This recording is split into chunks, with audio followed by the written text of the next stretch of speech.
Hello my dear, this is Ujjwal. Well, आज और एक क्वेश्चन के साथ आया हूँ। अभी जो क्वेश्चन मैं सॉल्व कर रहा हूँ बेसिकली ये क्वेश्चन है गेट 2001 का। ओके, ये जो गेट 2001 का क्वेश्चन है बेसिकली क्वेश्चन को पहले पढ़ता हूँ। ए स्मॉल स्टीम व्हिसल, स्टीम में क्वेश्चन है बट ये थर्मोडायनेमिक्स का क्वेश्चन है। Basically this is the question of thermodynamics. How आपको मैं बताऊँगा, अभी क्वेश्चन जैसे सॉल्व करूँगा आपको पता लग जाएगा। A small steam whistle perfectly insulated and doing no shaft work, कोई शाफ्ट वर्क नहीं कर रहा है, causes drop of this much. ये क्या है, ये हमें पता होना चाहिए।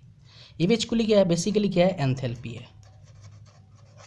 जो के जूल पर केजी जिसका यूनिट होता है वो क्या होता है, एंथैल्पी। मतलब कितना जूल एनर्जी है एक केजी मास में, वो है। चलिए, एक चीज़ हमें पता लगा, एंथैल्पी यहाँ पर ड्रॉप है, मतलब क्या है, difference H1 minus H2 is equal to 0.8 kilojoule per KG. All right, so the kinetic energy of the steam at entry is negligible. That means kinetic energy is equal to 0. That means negligible, let's say 0. We will not consider this. हम इसको consider नहीं करेंगे. Okay.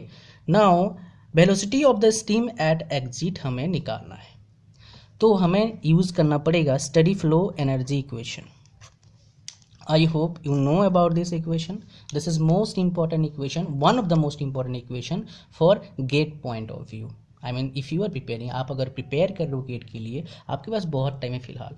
लेकिन आप अगर ये कौन सा टॉपिक इंपॉर्टेंट है, कौन से टॉपिक से ज़्यादा क्वेश्चन पूछे जाते हैं, उसमें ज़्यादा आप न्यूमेरिकल सॉल्व करोगे तो आपके लिए ईजी हो जाएगा गेट में अच्छा स्कोर करने का। ओके, तो चलिए क्वेश्चन सॉल्व करते हैं। यहाँ पर क्या है, H1 plus C1 square upon 2, this is kinetic energy, okay, is equal to H2 plus C2 square upon 2, this is also kinetic energy. Most of जगह पर हम क्या करते हैं, H1 kinetic energy 1, potential energy 1 plus Q is equal to H2 plus kinetic energy 2 plus potential energy 2 plus W। तो यहाँ पर kinetic energy की जगह मैं ए लिख रहा हूँ क्योंकि ये स्टैंडर्ड फॉर्मूला होता है, ये आपको याद रखना है। पोटेंशियल एनर्जी कोई कंसिडर नहीं कर रहे हैं, डब्ल्यू क्यू कोई कंसिडर नहीं कर रहे हैं, क्योंकि यहाँ पर देखिए नो क्या बोला हुआ है, नो शाफ्ट वर्क, कोई शाफ्ट वर्क नहीं हो रहा है। तो इसीलिए क्या कर रहे हैं, हम उन चीज़ों को नेग्लिजिबल कर रहे हैं। लेकिन यहाँ पर एक चीज़ हमें बता हुआ है, kinetic energy of the steam at entry is negligible, so we also have to consider, हमें इसको भी कंसिडर करना है एज नेग्लिजिबल, मतलब जीरो। तो हमारे पास क्या बच गया, H1 बच गया, H2 बच गया, C2 स्क्वायर अपॉन 2 बच गया। हमें निकालना क्या है, अभी बता रहा हूँ, H1 minus H2 C2 square upon 2 निकालना क्या है। यहाँ पर देखिए velocity of the steam eight exit, हमें C2 निकालना है। इसका वैल्यू हमें पता है, H1 माइनस H2 का वैल्यू हमें पता है कितना है, वो क्या है, ऑलरेडी दिया हुआ है 0.8 kilojoule per KG. Remember, 1 kilo को कंसिडर करना है आपको। अब देखिए इसको मैं यहाँ पर लिखता हूँ क्योंकि मेरे पास यहाँ पर स्पेस है।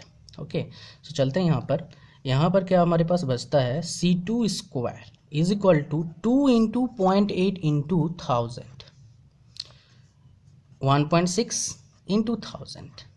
Okay, so this will become 1600। अगर मैं C2 का रूट अंडर करूँगा तो कितना आ जाएगा, 40 मीटर पर सेकेंड। तो इसके कैलकुलेशन के लिए कैलकुलेटर भी जरूरत नहीं पड़ेगा। और यहाँ पर आंसर क्या है मेरे हिसाब से, ये देखिए बी आंसर है। So it's too simple, but यहाँ पर अगेन हमें क्या कंसिडर, हमें क्या देखना पड़ेगा, पहले हमारे क्वेश्चन में क्या दिया हुआ है, दूसरा हमारे पास क्या फॉर्मूला, इन क्वेश्चन के ऊपर, क्वेश्चन के बेस के ऊपर क्या फॉर्मूला हम लगाएंगे ताकि हम आंसर तक, मतलब एग्जिट तक पहुँच पाएँ।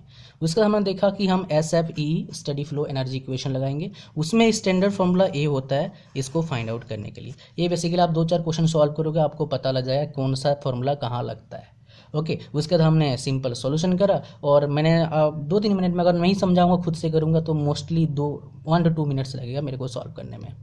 Well, thanks for watching, hope to see you again in my next video. Again wait, अगर आपको कोई क्वेश्चन समझ में नहीं आ रहा है थर्मोडायनेमिक्स में या फिर और कोई सब्जेक्ट में, ask me, I will try to share with, I will try to make a video, और उसके बाद मैं इसको वीडियो को अपलोड करूँगा यूट्यूब में। Well, thanks for watching, hope to see you again in my next video. Bye bye.